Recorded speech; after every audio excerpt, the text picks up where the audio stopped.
So hello guys, it's Ayush और आज की वीडियो में हम देखेंगे किस तरीके से मैंने लो सितंबर जो 25 का पेपर था लो का, उसके अंदर किस तरीके से मैंने क्या स्ट्रेटजी फॉलो करी जिससे कि मेरे 42 मार्क्स आए।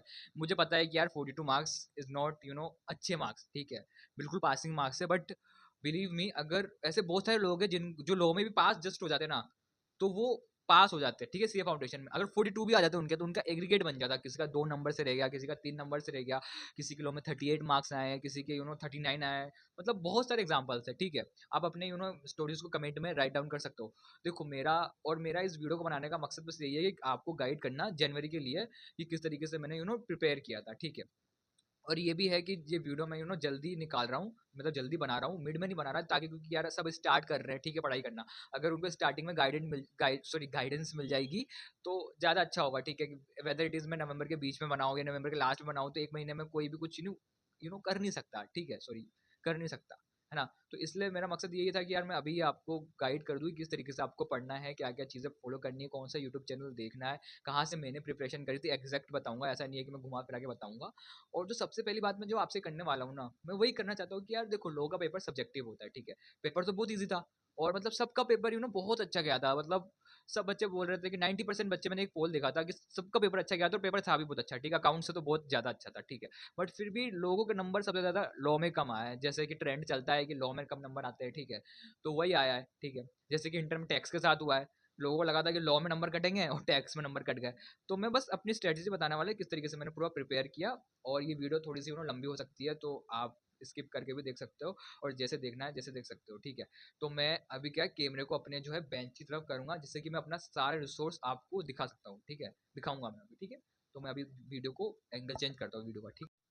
सो गाइज, ये मेरा पूरा मटेरियल है, ये मेरे जो नोट्स है, ये नोट्स की बुक से मैंने, देखो नोट्स मैंने ये जितने भी थे, ये पूरे बुक्स में मैंने अपने नोट्स बना रखे थे। ये एक है, ये दो है, ये तीन है, मैंने नोट्स बना रखे थे, ठीक है। तो सबसे पहले अगर मैं स्टार्ट करता हूँ, कोई न्यू है मतलब फाउंडेशन के अंदर, तो मैं दिखाता हूँ आपको, ये मेरे मॉड्यूल है, ठीक है। और मॉड्यूल के हालात आप देख सकते हो, ठीक है, मतलब बहुत ज़्यादा रश हो चुका है मॉड्यूल के अंदर, बहुत ज़्यादा मॉड्यूल खराब सी हो रखी है मेरी मॉड्यूल, मतलब माइंड मत करना। और मॉड्यूल में मैंने भी देखो यार ये कर रखा था, जैसे कि टिक मार्क बहुत सारे कर रखे थे, लेकिन ये टिक मार्क रिवीजन के टाइम पे करे थे, ठीक है। और अगर आप सीए फाउंडेशन के अंदर न्यू हो, तो मैं बस आपको यही बोलूंगा कि ये नोट्स मेकिंग करना स्टार्ट कर दो। नोट्स फाइनल टाइम में बहुत ज़्यादा हेल्प करते हैं, और उससे क्या होता है कि आपको लिखने की आदत भी पड़ती है, और एक मतलब क्या है ना कि इसके अंदर बहुत ज़्यादा टाइप ऑफ बड़ा लिख रखा है, कोई चीज़ बड़ी लिख रखी होती है, तो मेन मेन पॉइंट्स जो कि आईसीआई को ज़रूरत है, वो आप अपने नोट्स में मॉडिफाई कर सकते हो एआई से पूछकर, या फिर मतलब कई टीचर का देखा आपने, तो उस हिसाब से मॉडिफाई कर सकते हो आप। और मैंने भी बहुत सारे जो क्वेश्चन थे वो एआई की मदद से मतलब लिखे थे छोटे करके, ठीक है, जो कि चल गया था आईसीआई मतलब एग्जाम्स में चल गया था वो, ठीक है। तो मैंने भी एआई की मदद से बहुत सारे क्वेश्चन को अप टू पॉइंट लिखा था, ना कि ये एज इज रेट और बड़ा करके लिख दिया था मैंने, ठीक है। तो ये मेरी मॉड्यूल देख सकते हो आप, ठीक है, इस टाइप से मेरी मॉड्यूल थी। और मॉड्यूल के बाद आती है भाई, ये देखो, ये है सबसे मेन चीज़, मैं नहीं कहूँगा बट हाँ ये है, मतलब इसने मेरी बहुत मदद करी है मेरी नोट्स मेकिंग के अंदर। हाँ ये एलन है, घबराओ मत भाई, ये देख लो पीछे से, ये ऐसे दिखती है, ये Allen, together we make difference, ठीक है। जब मेरा मतलब फर्स्ट अटेम्प्ट था, तो उस टाइम पे मैंने कोचिंग भी ली थी, एंड कोचिंग लेने के बाद मतलब ये मॉड्यूल उस टाइम पे मेरे को एलन की मिली थी। ठीक है, और मार्क्स भी यार उस टाइम पे अच्छे आए थे, बस मैं लो में रह गया था, बट मुझे क्या पता था कि भाई, और मई के बाद हमें जनवरी सॉरी सितंबर का मुंह देखना पड़ जाएगा। बाकी हाँ ये बात थी कि उस टाइम पे मतलब कि उसके बाद वो कोचिंग बंद हो गई, क्योंकि जनवरी अटेम्प्ट लास्ट अटेम्प्ट था जहाँ जब तक वो कोचिंग दे रहे थे, उसके बाद उनका कोई कोचिंग देने का नहीं था, क्योंकि वो एलन बंद हो चुकी थी। तो आप मॉड्यूल देखो, बस ये मॉड्यूल है, मॉड्यूल के अंदर आप देख सकते हो कि किस तरीके से ये मॉड्यूल फ्रेम करी गई है। इसमें क्या देखो, जैसे सोर्सेज ऑफ लॉ है, क्वेश्चन आया था ना सोर्सेज ऑफ लॉ, ये देख लो बिल्कुल पॉइंटेड दे रखा है, statutory law, common law, constitutional law, और ये देखो institutional law, sorry international law, customary law, ये पूरा ऐसे पॉइंटेड करके इसमें नोट्स बना के दे रखे होते हैं। तो मैं इसको ज़्यादा पढ़ता नहीं हूँ, मैं बस क्या करता हूँ ना कि मतलब जो मुझे नहीं मिल रहे होते ऐसे मॉड्यूल के अंदर, तो मैं इसमें से अपने जो मेन नोट्स की बुक है उसके अंदर नोट कर लेता हूँ, ठीक है। तो मैं इसमें से ज़्यादा पढ़ता नहीं हूँ, मैंने बहुत ही कम चैप्टर इसमें से पढ़ रखे हैं, बस नॉर्मली हेल्प बुक की तरह इस्तेमाल करता हूँ, इसलिए आपको ज़्यादा ये मैथड अप नहीं दिखेगा। मैं देखने की कोशिश करूंगा, बट मुझे ज़्यादा लगता है मैंने इसमें टिक नहीं कर रखा है, मैंने इको में सबसे ज़्यादा खराब काम कर रखा है। और इसकी जो सबसे अच्छी बात है ना इस बुक की, वो ये है कि ये देखो sections, selections, O sorry sections of reference, जब स्टार्ट होता है इंडियन पार्टनरशिप एक्ट, जितने भी सेक्शन होते हैं, चैप्टर नंबर 1, 1, 2, 3, 4 ऐसे करके, chapter wise, chapter second nature of partnership करके रहे, ये देख लो डेफिनेशन ऑफ पार्टनरशिप, सारे सेक्शन एक जगह आपको मिल जाएंगे, ये देखो सारे सेक्शन एक जगह मिल जाएंगे। और जैसे कि मैंने आपको बोला था, थोड़ा बहुत मैंने टिक कर रखा है इसके अंदर, तो मैंने थोड़ा बहुत जो है इसके अंदर टिक भी कर रखा है ना। एंड ये बहुत मतलब अच्छी बुक थी, अच्छी बुक थी, क्या अच्छी बुक है, क्योंकि मेरे पास ये तो ये पूरी 3-4 पार्ट्स में थी ये बुक, तो पूरा इन्होंने मतलब लो कंप्लीट इसमें करके दे रखा था। तो फ्रेंड्स अब हम आ चुके हैं वीडियो के सबसे इंपॉर्टेंट पार्ट में। ये देखो, ये मेरी लॉ की नोटबुक है जिसके अंदर मैंने सारे नोट्स लिखे थे। आप देख सकते हो ये फर्स्ट पार्ट है, ठीक है, मतलब फर्स्ट सेकंड में नंबरिंग कर रखे थे और ऊपर लिख रखा था कि मैंने कैसे कैसे नोट्स लिए, ठीक है। देखो भाई, मेरे जो राइटिंग है गंदी हो सकती है, बट मैं आपको समझाने की कोशिश करूंगा किस तरीके से नोट मेकिंग करते हैं और आपको नोट मेकिंग कैसे कर सकते हो, ठीक है। सबसे पहले मैं स्टार्ट करता हूँ, जो मेरी फर्स्ट बुक थी इसके अंदर मैंने जो लिख रखा था, ये देखो। सबसे पहले मैंने इसके अंदर ये कंपनीज नहीं, सॉरी, कंपनीज एक्ट नहीं, कॉन्ट्रैक्ट एक्ट और सेल ऑफ गुड एक्ट को मैंने इसके अंदर इंक्लूड किया था। तो स्टार्ट करते सेल ऑफ गुड एक्ट से। तो ये फर्स्ट चैप्टर है, ठीक है। मैंने इस तरीके से पूरा नोट बनाया था इसका, आप देख सकते हो। ये रहा, सेल है, हायर परचेज है एंड बेलमेंट वगैरह है, ये सब, ठीक है। अब ये सब मैंने बनाया था। अब मुझे पता है आप बोलोगे कि ये क्या गंदी राइटिंग में लिख रखा है। तो देखो यार, फर्स्ट जो चैप्टर था ना, उसमें ज़्यादा खास इन्फॉर्मेशन नहीं थी, तो मैंने क्या करा था, आधे जो मुझे समझ में नहीं आ रहे थे या फिर जिसमें कॉन्फिडेंस लो था, उसमें मैंने गंदी गंदी राइटिंग में लिखा था। और सारे को मैंने इस तरीके से कुछ कुछ टिक कर रखे थे मैंने। मुझे यही इंपॉर्टेंट लगता था सबसे ज़्यादा, ये असाइनमेंट ऑफ प्राइस जो था सबसे ज़्यादा, तो इसको टिक करके मैं याद करके गया था। ऐसा कुछ मुझे इसमें सच खास लगता नहीं था, ठीक है।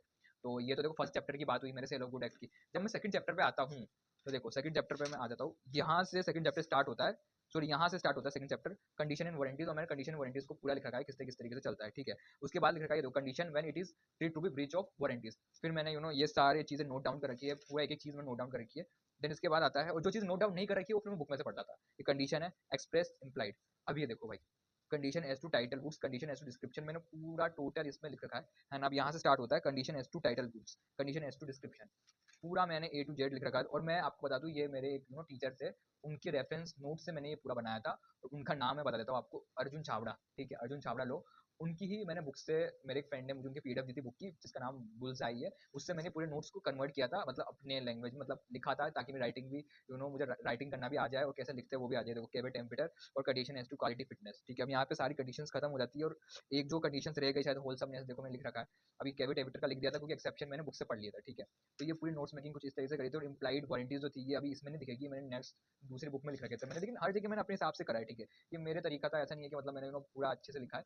मैंने थोड़ा इधर और थोड़ा बुक में टिक कराया था। तो आप जिस तरीके से कर सकते हो, बट नोट्स मेकिंग करना बहुत सही चीज़ है अगर आप करते हो। तो अब ये देखो, यूनिट 3 यहाँ से स्टार्ट हो जाती है, ये आइडेंटिफिकेशन वगैरह वगैरह। लेकिन जहाँ तक मुझे याद है, ये मैंने assignment of passing of goods वगैरह, ये देख सकते हो आप, ये देख लो, स्पेसिफिक गुड्स और ये डिलीवरेबल स्टेट, अनसर्टेन गुड्स वगैरह मैंने सब इसमें नोट डाउन कर रखा था। और फिर मैंने यहाँ पे छोड़ दिया क्योंकि फर्स्ट अटेम्प्ट की बात थी और पेपर जल्दी आ गए थे, तो मैंने पूरे नोट्स से कवर नहीं करे थे। तो मैंने बस ये दो प्रैक्टिस वगैरह करी थी, उस टाइम की प्रैक्टिस वगैरह है। एंड अब मैं बात करता हूँ, तो मैंने जो सबसे मेन कॉन्ट्रैक्ट एक्ट के बनाए थे नोट्स, ये देखो भाई, कॉन्ट्रैक्ट एक्ट के नोट्स कुछ इस तरीके से बनाए थे मैंने, शॉर्ट नोट्स पे। अर्जुन छावड़ा की जो वन शॉट वीडियोस आती है ना, उनमें से मैंने बनाए थे और मैंने यही लिखे हैं पेपर्स में, मैंने यही लिखा है। आप देख सकते हो, आप अच्छे से देख सकते हो, एनफोर्सेबल बाय लॉ वगैरह, ये सब बहुत अच्छी और मतलब मीठी लैंग्वेज जैसे कहते हैं ना, उनमें सर ने समझाया था, इन्विटेशन टू ऑफर वगैरह सब। और अगर आप इतना भी लिख के आ जाते हो ना, श्योरी श्योरी प्रोविजन और उसको मिलाकर कम से कम आधे नंबर तो आपको मिल ही जाएंगे, ठीक है। अब आप देख सकते हो, ये देख सकते हो, कम्युनिकेशन ऑफ ऑफर वगैरह, डायग्राम के तरीके से रिवोकेशन ऑफ ऑफर, मैंने सब बनाने करने की कोशिश करी। कंसिडरेशन आ गया, ठीक है, लीगल रूल्स रिगार्डिंग कंसिडरेशन, ये देख सकते हो आप। और validity of an agreement without any consideration, bailment वगैरह, अब ये देख सकते हो कितने अच्छे तरीके से, कितने सिंपल लैंग्वेज में। इन रिटर्न रजिस्टर्ड, जो पॉइंटेड होता है ना, पॉइंट हमें याद करके जाने चाहिए उस तरीके से। In return registered, love affection, both parties have relation to breach the contract and other than, इस तरीके से। वॉलंटरी सर्विसेज एंड प्रोमिसर, ये कंपनसेशन वगैरह सब आप देख सकते हो मैंने किस तरीके से अच्छे से लिखा था। ये एजेंसी का नोट, एजेंसी लिख रखी है मैंने, ठीक है। सूट बाय थर्ड पार्टी, सिर्फ मैंने फोर्थ और जो लास्ट चैप्टर है 9th वही नहीं किया था, उसके बाद में सब चीज करी थी। Essential elements of the void contract, देखो कोरोजन देख सकते हो आप यहाँ पे, ठीक है। इफेक्ट ऑफ कोरोजन हो गया, ये पूरा मैंने इफेक्ट ऑफ कोरोजन लिखा है ना। अब मैंने अंडू इन्फ्लुएंस उस टाइम पे क्यों नहीं लिखा था, क्योंकि जनवरी में अंडू इन्फ्लुएंस आ चुका था और मुझे लगा था ये नोट्स मैंने मई में बनाए थे, मतलब मई के एग्जाम के लिए, तो मैंने उसको अंडू इन्फ्लुएंस को इंक्लूड नहीं किया था। फिर उसको मैंने एआई से कन्वर्ट करके मैंने फिर बाद में उसको लिखा था, और जो कि मैं आगे दिखा दूंगा, शायद मैं लिखा था उसको, ठीक है, एआई से छोटा करके और पॉइंटेड करके लिखा था। ये मिस्टेक हो गया, मिस्टेक को देखो किस तरीके से 3 पार्ट में 3 सेक्शन में बांट दिया अच्छी तरीके से। अर्जुन छावड़ा ने हमें बताया था कि ऐसे करना है। फिर एक्सप्लिसिट डिक्लेयर्ड वॉइड, ये पूरे मैंने एक्सप्लिसिट डिक्लेयर्ड वॉइड लिखा है। और देखो, जो चीज़ इसमें नहीं है या फिर जो चीज़ आपको इसमें छोटी लग रही है, वो मैंने बुक से पढ़ी थी, ठीक है, ऐसा नहीं कि बुक का मैंने यूज़ नहीं किया था। जो चीज़ें मुझे लगता था कि भाई इसको हमें छोटा करके या फिर पॉइंटेड लिखना चाहिए, वो चीज़ को मैंने अपने नोट डाउन किया था। ऐसा नहीं कि मैंने पूरे डिटेल्ड नोट्स बनाए थे, ठीक है। एग्रीमेंट, बट अच्छे नोट्स थे, रिवीजन के टाइम पे बहुत ज़्यादा काम आए मेरे। Agreement in restraint to legal proceeding करके था ये, agreement to uncertainty wagering agreement था, देख सकते हो आप। फिर इधर लिख दिया, और फिर जो इनके थे बस थोड़े से मैंने लिखे यहाँ पर, और फिर मैंने बुक से याद कर लिया। परफॉर्मेंस ऑफ द कॉन्ट्रैक्ट था, लेकिन मुझे पता लग गया था कि टाइम कम है और मैं कर नहीं पाऊंगा, तो बस मैंने देखो थोड़ा सा लिखा फिर छोड़ दिया। अभी आते हैं ब्रीच ऑफ द कॉन्ट्रैक्ट, ये breach of the contract, actual breach, ये देखो कितने अच्छे तरीके से मैंने यहाँ पे लिखा है, मतलब मैंने लिखा है, सर ने समझाया था और मैंने लिखा था। फिर एंटीसिपेटरी ब्रीच के बारे में मैंने यहाँ पे लिख दिया था, है ना। फिर रेमेडीज अंडर एंटीसिपेटरी ब्रीच, अब ये एंटीसिपेटरी ब्रीच ही, सॉरी ब्रीच चल रहा है। उसके बाद compensation for loss cause by breach of contract है, ठीक है, यहाँ पर ही आ जाता है। और फिर विच इज अ नेचुरल और वेजरिंग कंडीशन। तो इस तरीके से मैंने सारे नोट्स को डिटेल्ड वर्जन में कराता है। यहाँ पर डिटेल वर्जन में rules of contingency, contract, happening, non happening, quasi contract आ गया। ये देखो 7th ये कॉन्ट्रैक्ट ऑफ इंडेमनिटी। बस मैंने छोटा छोटा जितना मुझे याद हो सकता है डिटेल मैंने बुक से याद किया था। जैसे देख सकते हो आप, surety not discharge when agreement made with the person to give time principal. ये शायद बड़ा हो सकता है बुक के अंदर, बट मैंने मेन पॉइंट जो सर ने बताया था वो लिखा था मैंने। ये देख सकते हो कितने छोटे तरीके से मैंने इसमें डिटेल में लिख रखा है, सॉरी शॉर्ट में लिख रखा है बस। और यहाँ पे बस मैंने सेक्शन मार्क कर लिए थे कि बस ये सेक्शन मुझे लिखने नहीं है, कोई टाइम नहीं है, तो बुक से याद करेंगे। तो यहाँ पर कॉन्ट्रैक्ट खत्म हो जाता है मेरा जितना भी मैंने किया था। बेलमेंट और उसका जो था शायद मैंने दूसरे उसमें बनाया था, तो मैंने वो बुक में से याद कर लिया था बेलमेंट। अब ये देखो यहाँ पे 4th स्टार्ट होता है अनपेड सेलर वाला। ये अनपेड सेलर के राइट्स वगैरह जो मेन होते हैं ना, वो चीज़ें देखो। राइट ऑफ लीन लिख रखा है मैंने, है ना। राइट ऑफ लीन के बाद राइट ऑफ स्टॉपेज को लिख रखा है मैंने। ये देखो राइट ऑफ रीसेल को लिख रखा है मैंने, राइट ऑफ रीसेल को इस तरीके से मैंने लिख रखा है। और जो भी मेन हो सकते थे मेरे हिसाब से, right of unpaid seller against buyer, suit for prices वगैरह सब मैंने इसके अंदर नोट डाउन कर रखा है, जो कि मेन मैं कर सकता था। मर्चेंटेबिलिटी एजेंट के बारे में डाउनलोड कर रखा है, सेल बाय पोजीशन अंडर, जितना भी मतलब मेन जो कि मुझे लगते थे वो सब मैंने इसके अंदर रिटर्न डाउन कर रखा है सर अंडर ये वगैरह। अभी इंडियन पार्टनरशिप एक्ट आता था तो मैंने 3rd से स्टार्ट किया था, डायरेक्ट 3rd यूनिट से। तो note suit file by the firm against the third party, ये मैंने पूरा एग्जाम में देखो एज इट इज यही लिखा था मैंने एग्जाम में। और मुझे प्रैक्टिस थी इस चीज की, क्योंकि मैंने मेन जो होते हैं ना बड़े बड़े टॉपिक्स, उनको मैंने रिटर्न डाउन कर रखा है। छोटे छोटे टॉपिक्स, छोटे छोटे प्रोविजन को छोड़ देता मैं, कंडक्ट वगैरह देख लो आप। ये मैंने इस तरीके से नोट मेकिंग करी थी। एक्सपल्सन वगैरह, ये एक्सपल्सन का आया था ना, देख लो भाई कितने सिंपल तरीके से आप पढ़ सकते हो, अच्छे से पढ़ सकते हो, ठीक है। ये देख सकते हो किस तरीके से एक्सपल्सन को मैंने यहाँ पे लिखा, और मैंने पेपर में एग्जाम में भी कितने अच्छे तरीके से लिखा था। ये अपॉर्चुनिटी टू बीइंग हियर्ड वगैरह एंड ये सिचुएशन ए टाइट पर्सन वगैरह, है ना।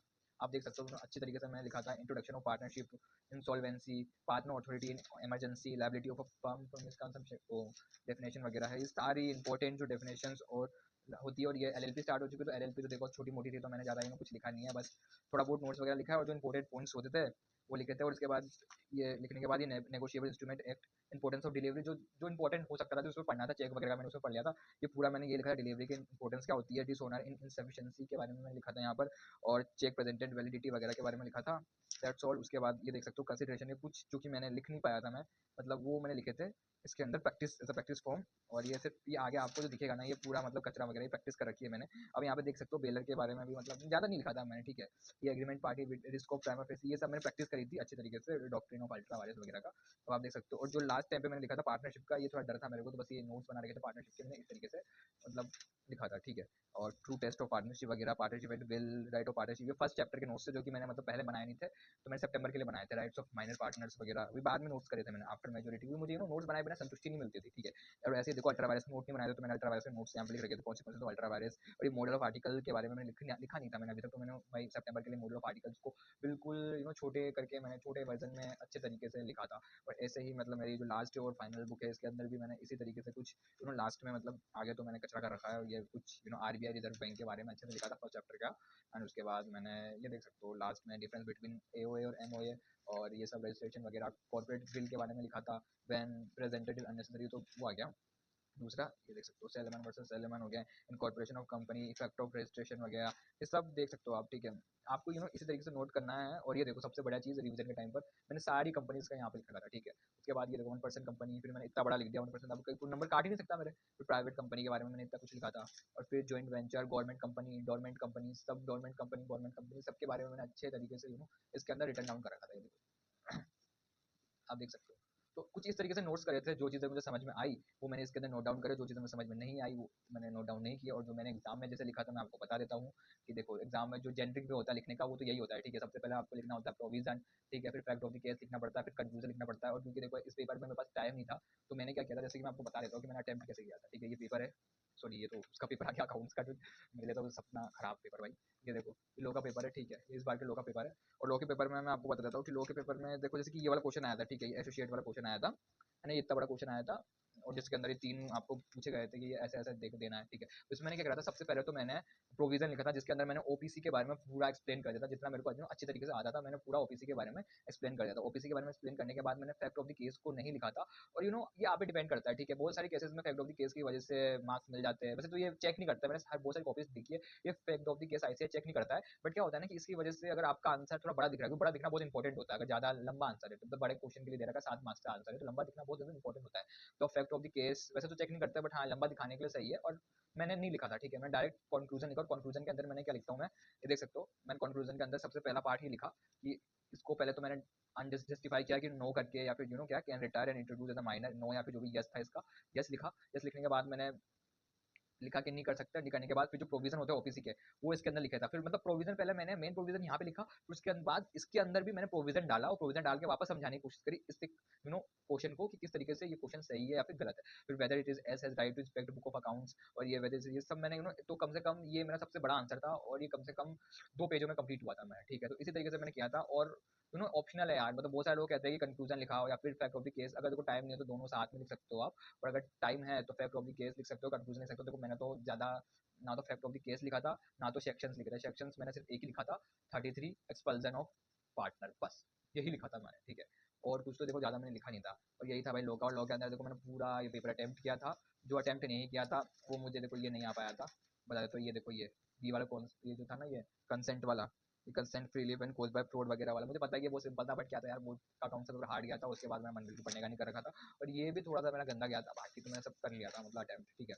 यही होता है भाई, ये अटेम्प्ट कर लेते हो लॉ में भाई। देखो अटेम्प्ट ज़्यादा करने का मतलब यही होता है कि क्योंकि देखो अगर आप 60 का भी अटेम्प्ट करते हो तो नंबर काटेंगे से, तो कोशिश यही करो कि 80 अबव अटेम्प्ट करके आओ, ताकि नंबर कटे भी सही तो कटते कटते बाउंड्री पे पहुंच जाए अपन, जैसे कि मैं पहुंच चुका था 42 पर। बाकी जो चैनल वगैरह का था, अगर आपको पढ़ना है तो मैंने तो देखो वो CS अर्जुन छाबड़ा जी से पढ़ा था, तो आप भी गुरु जी से पढ़ सकते हो, और उनके जो वन शॉट वगैरह है वो ले सकते हो, वो अच्छा पढ़ाते हैं। और जो उनकी PDF है वो जो PDF है उनकी, जो कि मतलब मेरे पास नोट्स की PDF पड़ी थी, वो मैं कोशिश करूंगा मैं किस तरीके से आपको दूँ, तो समझ नहीं आ रहा, मतलब आप मेरे से कॉन्टैक्ट कैसे कर सकते हो, तो क्या हम व्हाट्सएप ग्रुप बनाएं, तो आप बताना कि मेरे पास है PDF उनकी, जो लॉ की PDF थी। तो आपको अगर चाहिए तो आप कमेंट करना, और मैं आपको व्हाट्सएप ग्रुप का लिंक दूंगा, उसके अंदर मैं शेयर कर दूंगा, मैं वही कर सकता हूँ, ठीक है। सो गुड बाय, टाटा बाय बाय, एंड अच्छे से पढ़िएगा। सो फ्रेंड्स, ये थी मेरी लॉ की सारी स्ट्रेटेजी जो मैंने आपको बताई, कैसे कैसे मैंने नोट्स मेकिंग करी और कैसे कैसे मतलब मैंने नोट्स बनाए। आई नो आपको हो सकता है कि नोट्स कैसे थे, अगर आपको खराब लग रहा है तो मैं इतना बता देता हूँ यार कि देखो जो चीज़ मुझे इंपॉर्टेंट लगती थी ना, जैसे कि मॉडल्स ऑफ आर्टिकल, तो मैं उसको पूरा अच्छे से लिख लेता था, ठीक है। मैं AI से कन्वर्ट करता था उसको, कि AI से मैं बोलता था प्रॉम्प्ट डालकर कि इसको नॉर्मल पॉइंटेड वर्ड में, और ऐसा करो कि अगर कोई एग्जामिनर चेक करे तो मैं मार्क्स ना काट सके, क्योंकि ये सेम सेम भी रहे इसका मीनिंग, और जो इंपॉर्टेंट वर्ड्स है वो भी सेम रहे, और मेरा एग्जामिनर मार्क्स भी ना काट सके। फिर उसको मैं बुक में लिखता था। जब मैं उसको बुक में लिखता था ना, तो जो लैंग्वेज जो होती थी ना वो बहुत सिंपल होती थी, और वो दिखता भी बड़ा था, अच्छा खासा बड़ा दिखता था। तो ऐसा नहीं कि आपको लगेगा कि मतलब ICAI वाले को लगेगा कि भाई छोटा कर दिया, और जो मेन मेन पॉइंट्स जो चेक करते होंगे जिस तरीके से भी चेक करते होंगे वो मिल भी जाते थे, ठीक है। और दूसरी चीज़ ये है, अगर अटेम्प्ट करने की मैं बात बताऊँ, तो अगर आप कॉन्ट्रैक्ट, अगर आपको अच्छा नहीं लगता है, कॉन्ट्रैक्ट अगर आप पढ़ के नहीं जाते हो, जो कि मैं भी मई में पढ़ के नहीं गया था, तो मैं यही कहूँगा कि बाकी जितने भी चैप्टर्स हैं वो मेनली कंपनीज एक्ट, पार्टनरशिप और सोगा जो है उसको अच्छे से चाट जाओ, अच्छे से पढ़ के चले जाओ, और LLP को भी मत छोड़ना। और मैं तो कहूँगा कुछ मत छोड़ो, अगर कॉन्ट्रैक्ट एक्ट करके नहीं जा रहे तो कुछ मत छोड़ो, अच्छे से सब पढ़ कर जाओ और अच्छे से कर आओ, ठीक है। और कॉन्ट्रैक्ट एक्ट अगर करना भी है तो मैंने देखो, मैं सही बताऊँ तो सितंबर में मैंने 2 चीज़ें छोड़ी थी। वो कौन कौन सी चीज़ें छोड़ी थी? एजेंट वाला चैप्टर छोड़ा था, और एक फोर्थ वाला छोड़ा था, क्योंकि मुझे बहुत लेंथी और बड़ा लगता था, और मुझे मतलब सही नहीं लगता था वो चैप्टर, मुझे टाइम वेस्टिंग लग रहा था, ठीक है। क्योंकि बहुत बार पहले भी आ चुका था, तो मुझे लगा था इस बार नहीं आएगा। उसकी जगह मैंने फोकस किया, अगर देखो कॉन्ट्रैक्ट एक्ट जो होता है ना वो 2 पार्ट्स में डिवाइड होता है, एक होता है जनरल कॉन्ट्रैक्ट, एक होता है स्पेशल कॉन्ट्रैक्ट। तो जनरल कॉन्ट्रैक्ट के अंदर मैंने 4 चैप्टर छोड़ा था, और स्पेशल कॉन्ट्रैक्ट में 9 चैप्टर छोड़ा था। स्पेशल कॉन्ट्रैक्ट में मैंने बेलमेंट और इंडेमनिटी गारंटी को अच्छे से करके गया था, और जो अपने बचे हुए 6 चैप्टर्स होते हैं जनरल कॉन्ट्रैक्ट के, उसके अंदर से मैं 4th छोड़ कर गया था, बाकी मैं सब अच्छे से करके गया था। और लास्ट टाइम भी कोई रिवाइज नहीं किया था, उसकी वजह से मैं फ्रॉड वाला लिख नहीं पाया था, माय बैड। बट ठीक है यार, मतलब आप सब चीज़ें नहीं कर सकते हो क्योंकि लेंथीनेस बहुत ज़्यादा होती है मेरे अकॉर्डिंग। तो मुझे नहीं पता आपका, अगर आपको अच्छा लगे कि नहीं, और आप अपनी ट्रिक बता सकते हो, अगर आप पास हुए होंगे तो नॉर्मल आपने कैसे किया था। बाकी अगर आप प्रिपरेशन करना चाहते हो तो मैं चीज़ आपको बताना चाहता था कि ये जो डायरी है, ये है भाई। अगर आप डायरी राइटिंग के शौकीन हो तो आप कर सकते हो। ये डायरी है मेरे, कृष्ण लिख रखा है मैंने इसके ऊपर, बिकॉज ये कृष्ण जी ही है मेरे लिए। डायरी के अंदर देखो, मैं अगर बताऊं तो मैंने कुछ नहीं कर रखा है यार, वो डायरी के अंदर मैं आपको बता देता हूँ कि किस तरीके से, ये देख सकते हो, मैं देखो दिखाता हूँ आपको। डायरी के अंदर ये है, देख सकते हो, मैंने मतलब डे बाई डे का रूटीन वगैरह बना रखा था मई के अंदर। ये सब मई का है भाई, ये पूरा मई का माल है, ठीक है। किस तरीके से मतलब मेरी क्या गलतियाँ थी, मेरी क्या मैं क्या अच्छे से सुधार सकता था, मैंने सब चीज़ें इसमें लिख रखी थी, हाउ टू रेक्टिफाई वगैरह वगैरह। तो आप इस तरीके से मतलब जिसे कहते हैं ना कि ऑडिटिंग कर सकते हो अपनी प्रिपरेशन की, लिखकर डायरी कि किस तरीके से देखना है वगैरह वगैरह। तो आप ये चीज़ कर सकते हो, बाकी तो सब बढ़िया है। बस यही था वीडियो के अंदर, आपको कैसा लगा लाइक कीजिएगा, कमेंट, अपनी तैयारी कीजिएगा और सबकी हेल्प कीजिएगा। Thank you.